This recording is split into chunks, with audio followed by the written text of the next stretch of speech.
Hey everyone, welcome back to my channel. Today I'm excited to share some super handy Google Docs tips and tricks that'll save you time and boost your productivity. If you haven't subscribed yet, hit that subscribe button and ring the notification bell so you never miss out on my latest videos. Alright, let's dive right in. Tip number 1. Want to open a brand new Google Docs file instantly? Just type doc.new into your browser's address bar and hit enter. Boom! A fresh document is ready for you. Tip number 2. Try typing the @ symbol anywhere inside your document. This opens a quick menu where you can jump to functions from the View, Insert, and Format menus.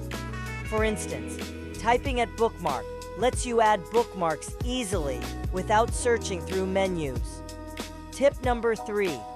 Have you tried the pageless format?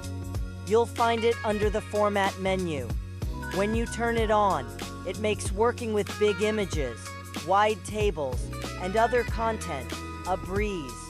No more annoying page breaks. Tip number 4.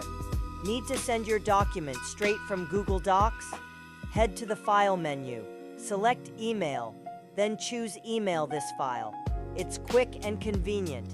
And that's a wrap on some cool Google Docs tips you can start using right now. If you have your own favorites, drop them in the comments below. I'd love to hear them. Don't forget to share this video with your friends and help them work smarter too. Thanks for watching, and I'll see you in the next one.